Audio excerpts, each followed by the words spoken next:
Hello friends, welcome to Sri Academy of Science Kara. In this video, we are going to discuss about the microbes as biocontrol agents. म्हणजे या व्हिडिओमध्ये आपण सूक्ष्मजीवांचा वापर biocontrol agents म्हणून कशा पद्धतीने केला जातो याचा स्टडी करायचा आहे किंवा करणार आहोत. ओके, आता biocontrol agents, microbes used as अ बायोकंट्रोल एजंट्स, हे जर तुम्हाला अंडरस्टँडिंग करून घ्यायचं असेल तर एक गोष्ट तुम्हाला समजायला पाहिजे. ओके, तुम्ही प्लांट्स वरती वेगवेगळे डिसीज पडलेले बघितलेले आहेत, बरोबर आहे. अगदी पाठीमागच्या काळामध्ये शुगर केन वरती म्हणजे ऊसावरती पांढरा मावा पडला होता. तुम्हाला आठवते का नाही ते बघा, बरोबर आहे. मग ऊसावरती ज्या वेळेला पांढरा मावा पडला असं म्हटलं जायचं, म्हणजे ग्रामीण भाषेमध्ये पांढरा मावा ऊसावरती पडलाय असं म्हटलं जायचं. त्यावेळेला काय होतं तर त्या ठिकाणी शुगर केनच्या लीफ वरती व्हाईट कलरचे इन्सेक्ट असायचे आणि त्या इन्सेक्टचं मल्टिप्लिकेशन इतक्या फास्ट असायचं की ते इन्सेक्ट काय करायचे तर त्या शुगर केनचं लीफ कंझ्युम करायचे. मग शुगर केनचं लीफ किंवा ऊसाचं पान हे खाऊन टाकल्यामुळं त्या प्लांटचं प्रोडक्टिव्हिटी, उत्पादन क्षमता त्या ऊसाची कमी यायची आणि त्या काळामध्ये ऊसाला उत्पादन मिळत नव्हतं. ओके, मग संशोधनानंतर असं लक्षात आलं की एक इन्सेक्ट आहे, तो काय करतो तर त्या इन्सेक्टला कंझ्युम करतो, बरोबर आहे. म्हणजे तुम्ही जर बघितलं तर शुगर केन आहे, राईट, हा शुगर केन आहे. या पद्धतीने हे लीव्स आहे,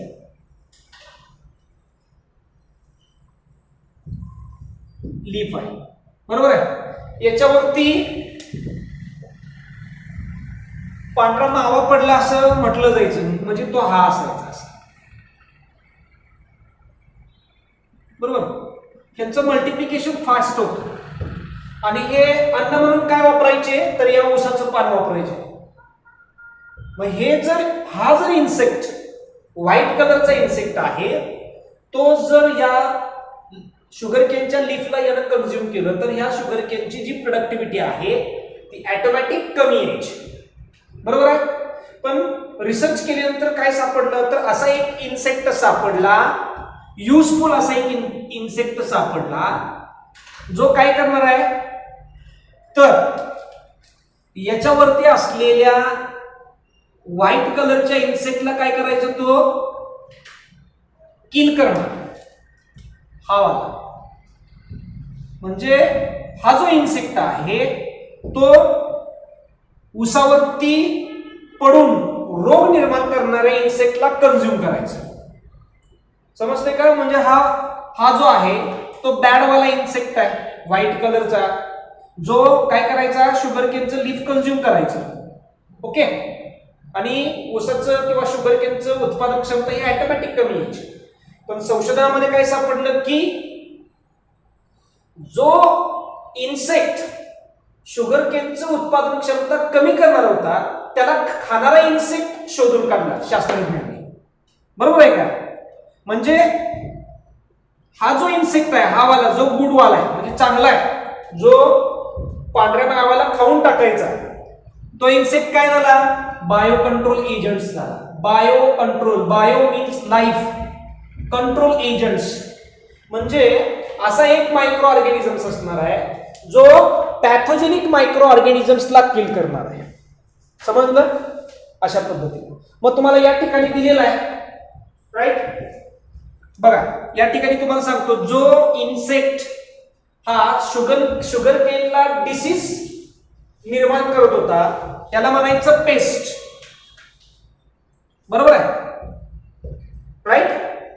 आणि या पेस्टला किल करण्यासाठी आपण एक इन्सेक्ट वापरलेला, एक लाईफ वापरलेला, एक मायक्रो ऑर्गॅनिझम्स, एक जिवंत किडा वापरलेला आहे, म्हणून याला म्हणायचं बायो पेस्टिसाइड्स. का बायो पेस्टिसाइड्स तर हा जो इन्सेक्ट आहे तो ह्या पेस्टला किल करायचा. समजलं? अगदी सोप्या भाषेमध्ये सांगितलेलं समजलं असेल तुम्हाला. ओके, मग या ठिकाणी म्हटलेलं आहे बघा, काय म्हटलंय पेस्ट. पेस्ट म्हणजे काय बघा, organisms that causes damage to economic and physical wellbeings of human. बरोबर आहे. म्हणजे असा एखादा सजीव जो ह्युमन बिंग्सचं काय करणार आहे, इकॉनॉमिक आणि फिजिकल वेलबिंग्स डॅमेज करणार आहे. तुम्हाला आता रिसेंट माहित आहे कोरोना आहे, कोरोनानं सगळं स्टॉप झालेलं आहे. बरोबर आहे. म्हणजे एकतर तो ह्युमन बॉडीवरती इन्फेक्शन करणार आहे आणि त्याच्यामुळे ते ह्युमनला त्रास होणार आहे. दुसरी गोष्ट, लॉकडाऊनमुळे काय असणार आहे, इकॉनॉमिक कंडिशन्स ही स्टेबल झालेली आहे, स्टॉप झालेली आहे. समजलं, त्या पद्धतीचं आहे. म्हणजे पेस्ट म्हणजे काय, आता तुम्हाला कोरोनाचं एक्झाम्पल दिलं तसं ह्या ठिकाणी आपण बायोलॉजीमध्ये जर बघितलं तर पेस्ट म्हणजे काय बघा, organisms that causes damage to economic and physical wellbeings of humans. म्हणजे असा एखादा सजीव की जो माणसांची इकॉनॉमिक आणि फिजिकल वेलबिंग्स काय करणार आहे, डॅमेज करणार आहे. वेल नोन एक्झाम्पल तुम्हाला आता डोळ्यासमोर आहे कोरोना. ओके, एक्झाम्पल काय आलं, पेस्टचं एक्झाम्पल आलं disease causing organisms. Disease causing organisms, बरोबर आहे. म्हणजे रोग निर्माण करणारा सूक्ष्मजीव.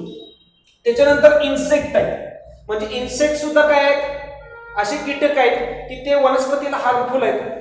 बरोबर आहे. इन्सेक्ट आहेत, वर्म आहेत. सो हे कसे काय आले, एक्झाम्पल्स आले कशाचे, पेस्टचे. पेस्ट म्हणजे काय, पुन्हा एकदा बघा, तर असा ऑर्गॅनिझम्स जो ह्युमन बिंग्सचं इकॉनॉमिक आणि फिजिकल वेलबिंग्स काय करणार आहे, डॅमेज करणार आहे. त्याच्यामध्ये एक्झाम्पल्स काय दिलेलं आहे, disease causing organisms, insect and worms. Okay, next, pesticides म्हणजे काय, तर असं केमिकल ज्या ह्या पेस्टला किल करण्यासाठी वापरलं जातं. पेस्ट म्हणजे काय, तर रोग निर्माण, बघा अगदी सोप्या भाषेमध्ये आता, पेस्ट म्हणजे काय, तर रोग निर्माण करणारा सजीव. बरोबर आहे. मायक्रो ऑर्गॅनिझम्स आहे, रोग निर्माण करणारा मायक्रो ऑर्गॅनिझम्स म्हणजे पेस्ट. या ठिकाणी आपण बघितलं हा काय पेस्ट, कारण हा शुगर केनला रोग निर्माण करणार आहे ना, शुगर केनला डिसीज तयार करणार आहे, म्हणजे हा झाला पेस्ट. बरोबर आहे. पेस्ट रोग निर्माण करणारा सूक्ष्मजीव म्हणजे पेस्ट. बरोबर आहे. पेस्टिसाइड्स म्हणजे काय, तर असं केमिकल जे रोग निर्माण करणाऱ्या सूक्ष्मजीवाला मारून टाकणार आहे. So pesticides, what is mean by pesticides, chemical substance which is used to kill or control the pest. असा केमिकल सबस्टन्स असणार आहे जो या पेस्टला काय करणार आहे, एकतर किल करेल, मारून टाकणार आहे पूर्णपणे, किंवा कंट्रोल करणार आहे. बरोबर आहे, कंट्रोल करणार आहे. त्याला काय म्हणायचं, पेस्टिसाइड्स. समजलं, पेस्ट आणि पेस्टिसाइड्स. बरोबर आहे का, कन्फ्युजन करण्याचं काहीच गरज नाही. पेस्ट म्हणजे असा एक सजीव जो रोग निर्माण करतो. बरोबर आहे, तो झाला पेस्ट. पेस्टिसाइड्स म्हणजे काय, तर असं केमिकल जे रोग निर्माण करणाऱ्या सजीवाला, मायक्रो ऑर्गॅनिझम्सला किल करणार आहे किंवा कंट्रोल करणार आहे. ओके, नेक्स्ट, आता पेस्टचा अभ्यास केलं, पेस्टिसाइड्स बघितलं. बायोपेस्टिसाइड्स म्हणजे काय, पेस्टिसाइड्स मध्ये आपण केमिकल बघितलं.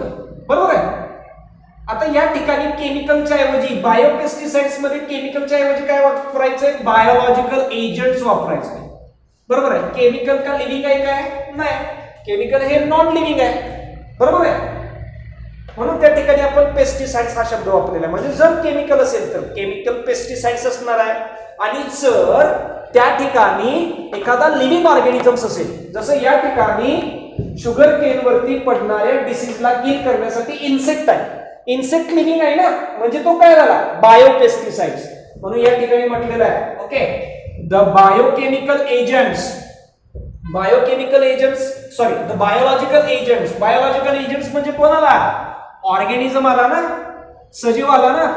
म्हणजे एक सजीव दुसऱ्या रोग निर्माण करणाऱ्या सजीवाच्या ऍक्टिव्हिटीला किल किंवा काय करणार आहे, कंट्रोल करणार आहे.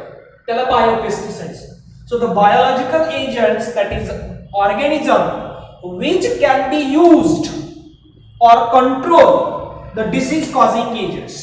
समजलं.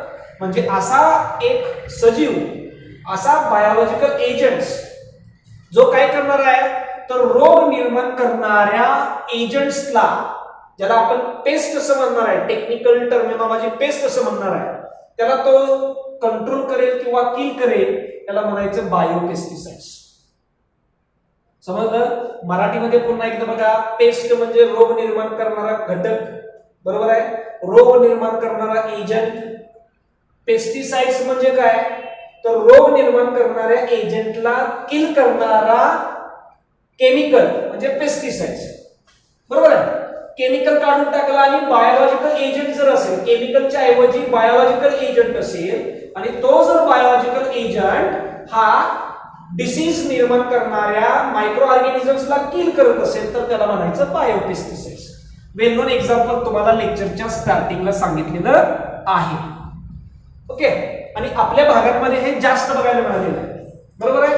म्हणजे एखादी व्यक्ती शेतातून जर फिरून आली नसती तर त्याच्या शरीराला पूर्ण ती पावडर, व्हाईट कलरची पावडर, केसांमध्ये व्हाईट कलरची पावडर लागलेली असलेली तुम्ही बघितलेली असेल. Okay, next bio control. Bio control म्हणजे काय बघा, the use of micro organisms or biological method for controlling plant disease and pest is called bio control. आता बायो कंट्रोल म्हणजे तुम्ही जर बघितलं तर biopesticides is the method under the bio control. Okay, biopesticides ही जी मेथड आहे किंवा बायोपेस्टिसाइड्स ही जी प्रोसेस आहे ती बायो कंट्रोल एजंट्स मध्ये येणार आहे, बरोबर आहे का.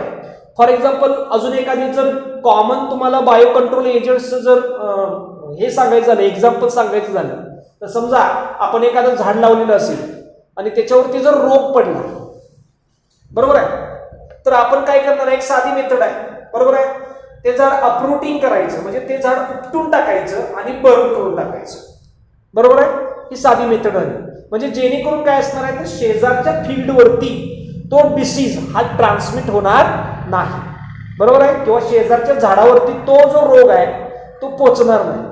तो रोग पोचायच्या आधीच काय करायचं तर ज्या झाडावरती रोग पडलेला आहे ते झाड उपटायचं आणि जाळून टाकायचं. ही दुसरी मेथड आहे जी कॉमनली वापरली जाते.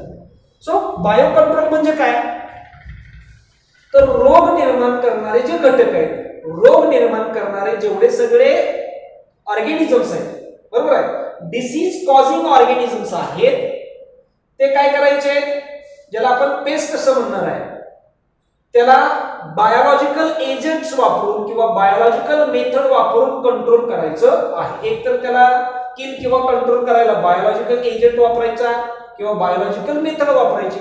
ओके, या पद्धतीने. आता सगळ्यात महत्वाचं आहे, इंटरनॅशनल लेवलला ग्रीन रिव्हॉल्युशन झालेलं आहे, बरोबर आहे, आणि इंडियामध्ये सुद्धा ग्रीन रिव्हॉल्युशन झालेलं आहे. ग्रीन रिव्हॉल्युशनच्या वेळेला पेस्ट किल करण्यासाठी जे केमिकल पेस्टिसाइड्स वापरले गेले त्याच्यामध्ये काय झालेलं आहे तर आपल्याला हजार्डस इफेक्ट झालेले बघायला मिळालेले आहेत. म्हणजे तुम्ही जर पंजाब आणि हरियाणामध्ये जर बघितलं तर त्या ठिकाणी जे व्हीट प्लांट आहे, गव्हाचं जे उत्पादन घेतलं जातं, बरोबर आहे, ते अगदी प्रचंड प्रमाणामध्ये घेतलं जातं, बरोबर आहे. म्हणजे फक्त तुम्ही जर पंजाब आणि हरियाणा ह्याचं व्हीट, तुम्ही जर गव्हाचं उत्पादन जर बघितलं तर त्याच्यामध्ये पूर्ण भारताला गहू हा पुरवला जातो. पण त्या ठिकाणी काय केलं जातं बघा, जास्त उत्पादन मिळावं, बरोबर आहे, त्या गव्हावरती कसल्याही पद्धतीचा रोग पडू नये पण त्या लोकांनी वारंवार सातत्यानं केमिकलचा वापर केलेला आहे, केमिकल पेस्टिसाइड्स वापरलेले आहेत. त्याचा परिणाम आपल्याला आता बघायला मिळतोय. हरियाणा आणि पंजाबमध्ये प्रत्येक घरामध्ये एक कॅन्सर पेशंट आहे, बरोबर आहे. केमिकलच्या मुळे वेगवेगळी ॲलर्जी निर्माण झालेली आहे. म्हणजे घातकच आहे ना, chemical pesticides is hazardous to our body or our health.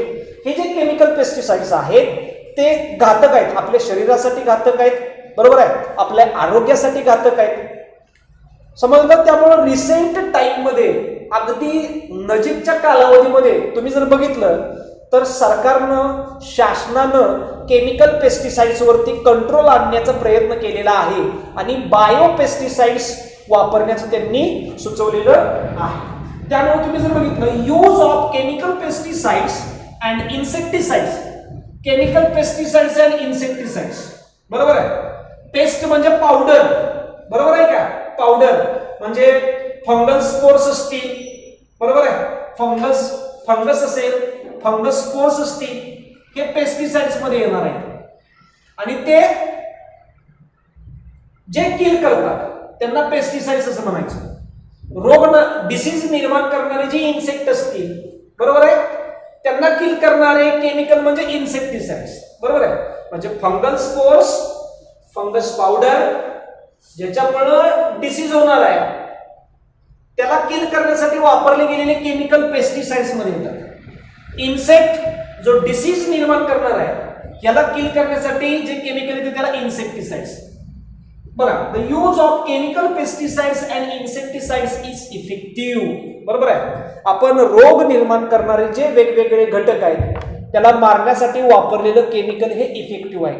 ते जे किडे आहेत किंवा जे पेस्टिसाइड्स आहेत, जे इन्सेक्टिसाइड्स आहेत ते लगेच मरतात, इफेक्टिव्ह आहे ना. पण बघा, but they show various hazardous effect, पण त्याचे आपल्याला वेगवेगळे घातक परिणाम सुद्धा बघायला मिळतात. हेच use of chemical pesticide should be minimised, आणि त्यामुळं केमिकल पेस्टिसाइडचा जो यूज आहे तो मिनिमाइज केलेला आहे, त्याचा वापर कमीत कमी करण्याचा प्रयत्न केलेला आहे. ओके, आता आपण काय करतोय आताच्या सध्याच्या ह्या कालावधीमध्ये काय करतोय बघा, सॅनिटायझर म्हणून वापरतोय ना अल्कोहोल, त्याचे सुद्धा परिणाम आपल्याला लवकरच बघायला मिळतील. वारंवार जर अल्कोहोलचा वापर हँड सॅनिटायझर म्हणून जर केला असेल, जास्त जर केला तर त्याचे सुद्धा परिणाम आहेत, बरोबर आहे. तुम्हाला वेगवेगळे नेटवरती ब्लॉग वाचायला मिळतील. Okay, next bio control agents. Bio control agents बघा काय म्हटलंय, in modern agriculture microbes are used for controlling pest and they are called as bio control agents. म्हणजे मॉडर्न ऍग्रिकल्चर मध्ये आत्ताची जी शेती आहे, म्हणजे रिसेंट शेती मॉडर्न ऍग्रिकल्चर आहे, त्याच्यामध्ये microbes are used for controlling pest. म्हणजे आत्ताच्या कालावधीमध्ये काय बघायला मिळतं, तर एक सजीव हा दुसऱ्या रोग निर्माण करणाऱ्या सजीवाला खाऊन टाकतो किंवा त्याच्या ऍक्टिव्हिटीला स्टॉप करणार आहे. हे सगळे बायो कंट्रोल एजंट्स मध्ये येतात. म्हणून काय म्हटलंय, in modern agriculture microbes are used for controlling pest and they are called bio control agents. आपण मायक्रोब्स इन ह्युमन वेलफेअर मध्ये बघितलेलं आहे की सूक्ष्मजीवांचा मानवी कल्याणासाठी केला गेलेला वापर. सूक्ष्मजीव दोन प्रकारचे आहेत, मी तुम्हाला ऑलरेडी सांगितलेलं आहे, useful micro organisms and harmful micro organisms. Useful micro organisms are used for the production of various products in sewage treatment, in biogas plant, बरोबर आहे. जे चांगले सूक्ष्मजीव आहेत त्यांचा वापर आपण वेगवेगळ्या ठिकाणी केलेला आहे, म्हणजे वेगवेगळे प्रोडक्ट्स तयार करण्यासाठी, बरोबर आहे, किंवा सिवेज ट्रीटमेंट प्लांट मध्ये आपण केलेला आहे, बरोबर आहे. सांडपाणी व्यवस्थापनामध्ये आपण मायक्रो ऑर्गॅनिझम्स कशा पद्धतीने काम करतात हे बघितलेलं आहे, किंवा बायोगॅस प्लांट मध्ये कशा पद्धतीने युजफुल मायक्रो ऑर्गॅनिझम्स काम करतात हे बघितलेलं आहे, बरोबर आहे. युजफुल मायक्रो ऑर्गॅनिझम्सच्या बरोबर हार्मफुल मायक्रो ऑर्गॅनिझम सुद्धा आहे, बरोबर आहे. जे disease harmful, why we call them the harmful micro organisms, because these micro organisms are disease causing entities. आपण त्यांना घातक सूक्ष्मजीव असं का म्हणतो, कारण ते सूक्ष्मजीव रोग निर्माण करतात ना. असं कोणाला वाटतं का मला रोग व्हावा म्हणजे मला चांगलं, माझं चांगलं आहे, असं नाही ना, बरोबर आहे का. रोग निर्माण करणारे जे सूक्ष्मजीव आहेत ते घातक आहेत, माणसांसाठी, मानवी प्रजातीला ते घातक आहेत, बरोबर आहे. मग हे जे घातक हार्मफुल मायक्रो ऑर्गॅनिझम्स आहेत यांना किल करण्यासाठी आपण युजफुल मायक्रो ऑर्गॅनिझम्स वापरतो. बरोबर आहे का? अशा पद्धतीने हे सगळं आहे. बघा, bio control agents are of following types. जेवढे सगळे बायो कंट्रोल एजंट्स आहेत ते आपण सगळे ह्या चार्ट मध्ये बघू शकता. काय म्हटलंय? Microbial pesticides and their host range. म्हणजे हे सगळे काय मायक्रोबियल पेस्टिसाइड्स आहेत. बरोबर आहे. या ठिकाणी पॅथोजनच्या ऐवजी तुम्ही मायक्रोबियल पेस्टिसाइड्स असं म्हटलं तरी चालेल. मायक्रोबियल पेस्टिसाइड्स, बरोबर आहे. म्हणजे आपण या ठिकाणी मायक्रो ऑर्गॅनिझम्स हे पेस्टिसाइड्स म्हणून वापरणार आहे. म्हणजे एक मायक्रो ऑर्गॅनिझम्स किंवा युजफुल मायक्रो ऑर्गॅनिझम्स आपण हार्मफुल मायक्रो ऑर्गॅनिझम्सला किल करण्यासाठी वापरणार आहे. बरोबर आहे. मग या ठिकाणी सगळे बॅक्टेरिया, फंजाय, प्रोटोझोअन्स, व्हायरसेस, म्हणजे कुठल्या प्रकारच्या बॅक्टेरिया आपण कुठल्या प्रकारच्या पॅथोजनला किंवा आपण पेस्टला किल करण्यासाठी वापरू शकतो हे दिलेलं आहे. ओके. मग बघा या ठिकाणी फर्स्ट कॉलम पॅथोजन्स और microbial pesticides.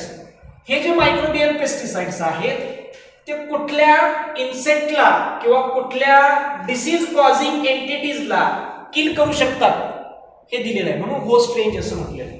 Okay. So first inside the bacteria. Bacteria तुम्हाला सगळ्यांना माहित आहे. पहिला बॅसिलस थुरिंजिनेसिस, ज्याला आपण कॉमनली बीटी असं म्हणणार आहे. Bacillus thuringiensis. Okay. BT. Bacillus popilliae. Okay. Next bacillus lentimorbus. तीन आहे. Bacillus thuringiensis, bacillus popilliae, bacillus लेंटिमॉर्बस.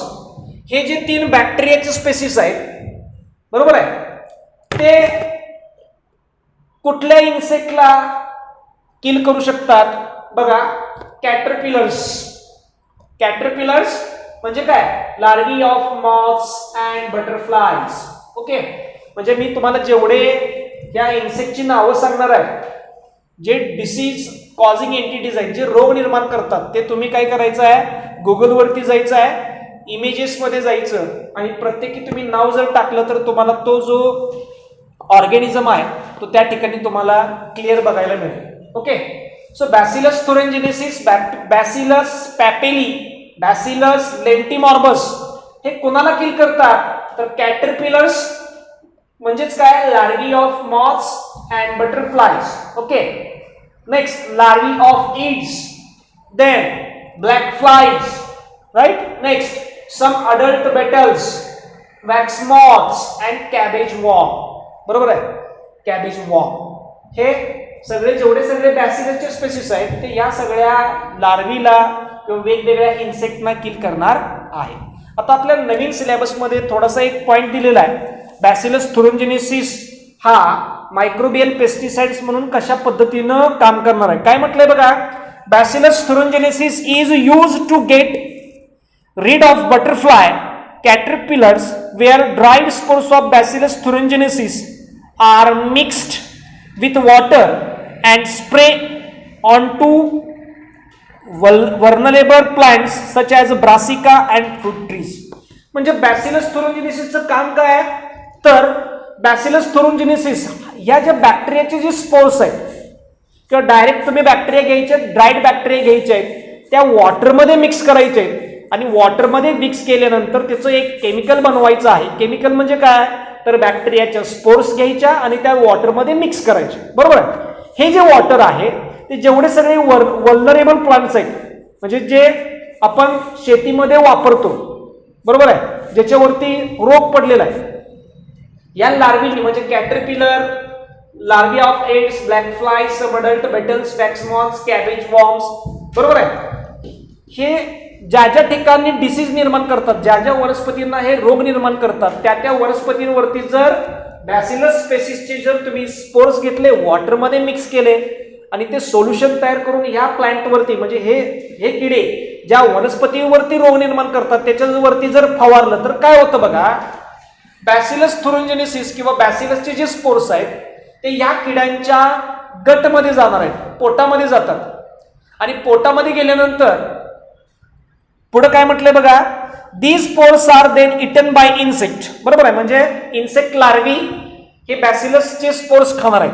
नंतर काय होणार आहे, इन गट of larvae the toxin cry protein is released. आणि ज्या वेळेला या बॅसिलसचे स्पोर्स या इन्सेक्टच्या गटमध्ये जातील, इन्सेक्टच्या बॉडीमध्ये जातील, त्यावेळेला त्या इन्सेक्टच्या बॉडीमध्ये क्राय प्रोटीन रिलीज केलं जाणार आहे, जे टॉक्सिन आहे. आणि मग क्राय प्रोटीन रिलीज केल्यामुळे त्या इन्सेक्टची डेथ होणार आहे. म्हणजे नॅचरली आहे ना. ओके, समजतंय का, नॅचरली आहे ना. बॅसिलसचे स्पोर्स घ्यायचे, ते वॉटरमध्ये मिक्स करायचे, वॉटरमध्ये मिक्स करून त्याचं सोल्युशन तयार करायचं. सोल्युशन तयार करून त्याचे होस्ट स्ट्रेन जेवढे, जे होस्ट स्ट्रेन ज्या ज्या प्लांटवरती इन्फेक्शन करतात त्या प्लांटवरती ते जर फवारलं तर ह्या लार्वी काय करणार आहेत किंवा इन्सेक्ट काय करणार आहे, ते बॅसिलसचे स्पोर्स खाणार आहेत. स्पोर्स जर त्या लार्वीच्या पोटामध्ये गेले, गटमध्ये गेले, तर त्या गटमध्ये काय केलं जातं, तर क्राय प्रोटीन रिलीज केलं जातं, जे टॉक्सिन आहे, टॉक्सिक आहे. बरोबर आहे, आणि त्याच्यामुळे त्या इन्सेक्टची काय होणार आहे, डेथ होणार आहे. समजतंय, म्हणजे नॅचरली आहे. एका किड्यानं दुसऱ्या रोग निर्माण करणाऱ्या किड्याला मारलेला आहे या ठिकाणी. समजतंय, अशा पद्धतीने. त्याच्यानंतर फंजाईमध्ये तुम्ही जर बघितलं, फंगसमध्ये काय आहे, फंगसमध्ये कुठले मायक्रोबियल पेस्टिसाइड्स आहेत, ब्युरिया बॅसियाना. Okay, first. त्याच्यानंतर एंटोमोफोथोरा, एंटोमोफोथोरा, राईट. स्पेसिस कुठले, एंटोमोफोथोरा पॅलिडॉरोसियम, एंटोमोथोरा पॅलिडॉरोसियम. त्याच्यानंतर काय येणार आहे, झुकथोरा रॅडिकन्स. हे जेवढे सगळे फंगसचे स्पेसिस आहेत ते कुठल्या होस्ट रेंजला इन्फेक्ट करतात किंवा किल करतात किंवा त्यांच्या ऍक्टिव्हिटीला स्टॉप करणार आहे. अफाइड क्रोकाय, अफाइड अनग्युक्युट्याला. त्याच्यानंतर काय, मेलीबग्स, माइट्स, व्हाईट फ्लाईज. ह्याला काय करणार आहे, तर हे जेवढे सगळे ब्युरिया असेल, एंटोमोथोरा असेल, झुकथोरा असेल, याचे स्पेसिस या फंगसचे जे हे फंगस आहे त्या ह्या इन्सेक्टला किल करणार आहेत. मग त्याच्यामध्ये तुम्ही जर बघितलं, ट्रायकोडर्मा म्हणून एक आहे. Trichoderma species are free living fungi founded in the root ecosystem. बरोबर आहे, म्हणजे ट्रायकोडर्मा नावाचा जो फंगस आहे तो प्लांटच्या रूटमध्ये येतो. प्लांटच्या रूटमध्ये सिम्बायोटिक असोसिएशन करून राहणार आहे. आणि तो सॉइल बॉर्न जेवढे डिसीजेस आहेत, म्हणजे मातीमधून निर्माण होणारे जेवढे सगळे रोग आहेत, मातीमधून निर्माण होणारे जेवढे सगळे रोग आहेत, त्या रोगांना तो इफेक्टिव्हली कंट्रोल करतो. म्हणजे ट्रायकोडर्मा फंगस आहे, ट्रायकोडर्मा फंगसची स्पेसिस आहे. ही ट्रायकोडर्मा फंगसची स्पेसिस काय करणार आहे, तर हायर प्लांटच्या रूटमध्ये तयार झालेली असते. बरोबर आहे, आणि हायर प्लांटच्या रूटमध्ये तयार झाल्यामुळं त्या प्लांटला सॉइल बॉर्न जेवढे डिसीज आहेत तेवढे सगळे ते इफेक्टिव्हली किल करण्याचा प्रयत्न करणार आहे. म्हणजे मातीमधून निर्माण होणारे जेवढे सगळे रोग आहेत ते त्या प्लांटला, कुठल्या प्लांटला, तर ज्या प्लांटच्या रूटमध्ये ट्रायकोडर्मा फंगसची स्पेसिस आहे ते त्या ठिकाणी कसल्याही पद्धतीचा परिणाम दाखवत नाही. म्हणजे त्या प्लांटला सॉइल बॉर्न डिसीज होत नाही. त्याच्यानंतर त्या ठिकाणी प्रोटोझोअन्स मायक्रोबियल पेस्टिसाइड्स दिलेला आहे. नोसेमा लोक्युस्टा. बरोबर आहे, नोसेमा लोक्युस्टा हा जो प्रोटोझोअन्स आहे तो कोणाला किल करणार आहे, तर ग्रॉसॉफर्स, कॅटरपिलर्स, क्रिकेट्स. बरोबर आहे, या किड्यांना तो किल करणार आहे. त्याच्यानंतर काय आला, व्हायरसेस. व्हायरसेस मध्ये तुम्ही जर बघितलं, न्यूक्लिओ पॉलिहिड्रो व्हायरस, ज्याला शॉर्टकट मध्ये NPV असं म्हटलं जातं. M stands for nucleo, P stands for polyhedro, V stands for virus. Nucleo polyhedro virus, NPV. किंवा दुसरा तुम्ही जर बघितला, ग्रॅन्युलो व्हायरस, ज्याला GV असं म्हटलेलं आहे. G stands for granulo, V stands for virus, granulo virus, GV. हा कुठल्या इन्सेक्टला किल करणार आहे, तर बघा, caterpillars, gypsy moths and wasps and beetles यांना तो किल करणार आहे. म्हणजे आपण या ठिकाणी बघितलेलं आहे की एक micro organisms disease causing micro ऑर्गॅनिझम्सला कशा पद्धतीनं किल करणार आहे हे आपण सगळं बायो कंट्रोल एजंट्स मध्ये बघितलेलं आहे. ओके. मग आता या ठिकाणी तुम्ही जर बघितलं तर तुम्हाला काय बघायला मिळणार आहे, तर असे काही लिव्हिंग ऑर्गॅनिझम्स आहेत जे बीड्सना किल करतात. बरोबर आहे. असे काही लिव्हिंग ऑर्गॅनिझम्स आहेत जे बीड्सना किल करतात. त्या गोष्टीला काय म्हटलं जातं, मायक्रोबियल हार्बिसाइड्स. म्हणजे असे काही मायक्रो ऑर्गॅनिझम्स आहेत ते बीड म्हणजे जे शेतामधलं तण आहे त्या तणना मारून टाकतात किंवा त्या तणांना कंट्रोल करतात. म्हणून आता याच्यानंतर आपण काय बघणार आहे, मायक्रोब्स ॲज हार्बिसाइड्स ऑर विडीसाइड्स. बघा याच्या आधी आपण काय बघितलेलं आहे, microbes used as a biopesticides. म्हणजे एक प्रकारचा मायक्रो ऑर्गॅनिझम्स हा दुसऱ्या प्रकारच्या मायक्रो ऑर्गॅनिझम्सला, जो मायक्रो ऑर्गॅनिझम्स हा डिसीज निर्माण करणार आहे त्या प्रकारच्या मायक्रो ऑर्गॅनिझम्सला किल करणार आहे. म्हणजेच आपण microbes used as a biopesticides हा पॉइंट बघितलेला आहे. आता याच्यानंतर तुम्ही जर बघितलं तर काही असे मायक्रो ऑर्गॅनिझम्स आहेत जे तणनाशक म्हणून वापरले जातात. मराठीमध्ये सांगतोय, काही असे मायक्रो ऑर्गॅनिझम्स आहेत ते तणनाशक म्हणून वापरले जातात. बरोबर आहे. सो आपल्याला कुठला पॉइंट बघायचा आहे, microbes used as a bio herbicides. Okay. Bio means living और life, herbicides means weeds.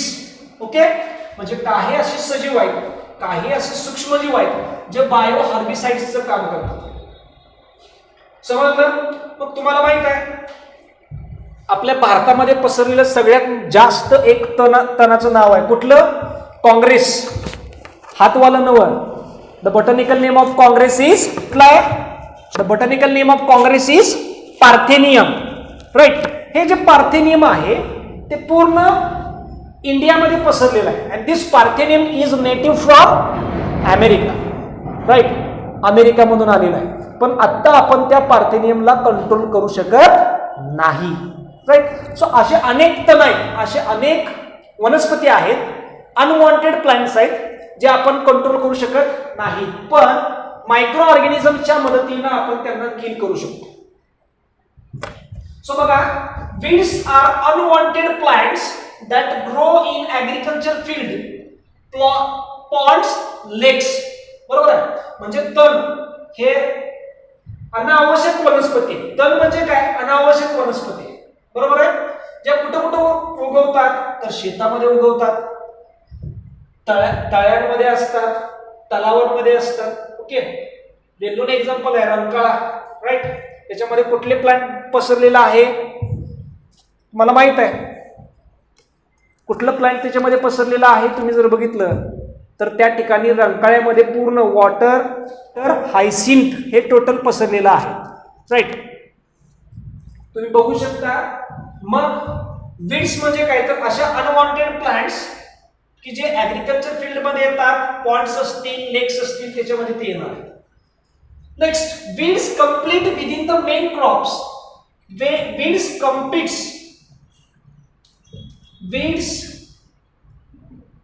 competes within the main crops in the farmland for water, space, minerals, light, air, etc. and also acts as collateral host for several pathogens.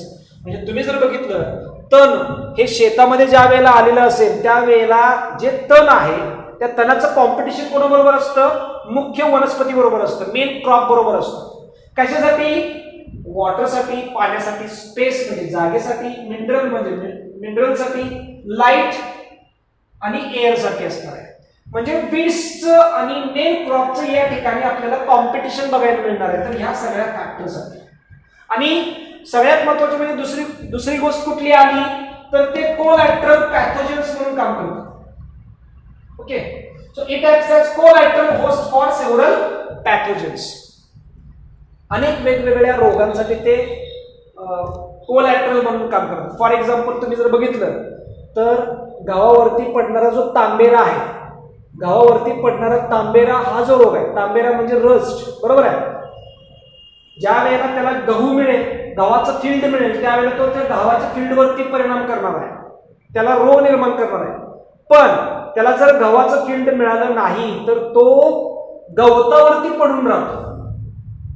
म्हणजे गवत हे त्या गव्हाला collateral आहे ना disease साठी, pathogen साठी. Okay, म्हणून म्हटलेलं आहे weeds competes within the main crop in the farmland for water, space, minerals, light, air, etc. and also acts as collateral host for several pathogens. एकदम सोपं सेंटेन्स आहे, तुम्ही शांत विचार केला तर तुम्हाला लगेच कळणार. Microbes are also used as a herbicides. आपण जर बघितलं असे काही सूक्ष्मजीव आहेत जे तणनाशक म्हणून वापरले जाऊ शकतात. त्याच्यामध्ये बघा many dicot herbs that grow in the field of serials as weeds can be killed by certain microbes. म्हणजे तुम्ही जर बघितलं मोनोकॉट फील्ड असेल, मोनोकॉट फील्ड म्हणजे गहू, ज्वारी, बाजरी, मका, राईस या वनस्पती मोनोकॉट आहेत. या वनस्पतींच्या शेतामध्ये जर डायकॉट प्लांट आला असेल, डायकॉट, तर आपण त्या डायकॉट प्लांटला सहज किल करू शकतो. बरोबर आहे. डायकॉट प्लांटच्या फील्डमध्ये डायकॉट वीडला किल केलं तर सगळं शेत नष्ट होईल, शेतामध्ये पीक राहणार नाही. पण मोनोकॉट प्लांटच्या फील्डमध्ये जर डायकॉट वीड असेल तर आपण त्याला कंट्रोल करू शकतो. मग आपण एक्झाम्पल बघूया. एक्झाम्पल्स काय म्हटलंय बघा, microbial herbicides and their host. Okay, मग त्याच्यामध्ये first pathogenic fungi as myco herbicides. Myco means fungus, herbicides म्हणजे फंगस हे वीड्स किल करण्यासाठी वापरलं जातं म्हणून त्याला मायको हार्बिसाइड्स असं म्हटलेलं आहे. मग त्याच्यामध्ये बघा फायटोप्थोरा पाल्मिओरा, बटाट्यावरती पडणारा रोग आहे पण कोणाला किल करतो बघा, phytophthora palmivora control milk weed in orchids. Milk weed म्हणजे तुम्ही जर बघितलं तर असे काही तण आहेत ते जर आपण तोडलं तर त्याच्यापासून मिल्की लॅटेक्स मिल्की लॅटेक्स किंवा व्हाईट कलरचा जो लॅटेक्स आहे तो सिक्रीट करणार आहे. असे जे तण आहेत, असे जे वीड्स आहेत त्यांना कोण किल करणार आहे, phytophthora palmivora. Next alternaria crassa. Alternaria crassa control the weed and control the water hyacinth. Okay, so Alternaria crassa control water hyacinth. Next, fusarium species. Fusarium species control most of the weeds. Okay, fusarium species आहे ते जास्तीत जास्त तणनाशक, जास्तीत जास्त तण आहेत त्यांना किल करण्याचं काम करणार आहे. हे झालं pathogenic fungus. Next bacterial pathogen. Bacterial pathogen मध्ये बघा बॅक्टेरियल पॅथोजन्स ॲज हार्बिसाइड्स. त्याच्यामध्ये बघा असे अनेक बॅक्टेरिया आहेत ते तणनाशक म्हणून काम करतात किंवा तण मारण्याचं काम करू शकतात. त्याच्यामध्ये बघा pseudomonas species attack several weeds, xanthomonas species attack several weeds, agrobacterium species attack several weeds. आपल्या नोट्स मध्ये फक्त नाव आहे, त्याच्यासमोर तुम्ही लिहून घ्यायचं आहे. Pseudomonas species attack several weeds, xanthomonas species attack several weeds, agrobacterium species attack several weeds. Okay. Next insect as a herbicides. Insect as a herbicides मध्ये बघा टायरिया मॉथ. आता इन्सेक्ट हे तणनाशक म्हणून काम करतात. तणनाशक म्हणून काम करतात म्हणजे काय, तर असे काही इन्सेक्ट आहेत ते पर्टिक्युलर वनस्पतींची पानं खाऊन जगतात. मग त्या समजा त्या इन्सेक्टने त्या वनस्पतीची पानं खाल्ली की ती वनस्पती जगणार आहे का नाही, अशा पद्धतीने या ठिकाणी कन्सिडर केलेलं आहे. So insect as a herbicides त्याच्यामध्ये बघा tyria moth control the weed of senecio jacobaea. Senecio जॅकोबियाची जी या वनस्पतीची जी पानं आहेत त्या पानांवरती हा टायरिया मॉथ जगतो. Okay. Next cactoblastis cactorum. Cactoblastis cactorum control cacti weed. Okay. कॅक्टायवीडला कोण कंट्रोल करणार आहे तर कॅक्टोब्लास्टिस. राईट. अशा पद्धतीने आपण या व्हिडिओ लेक्चरमध्ये microbes used as a biopesticides and microbes used as a bio herbicides हे पाहिलेलं आहे.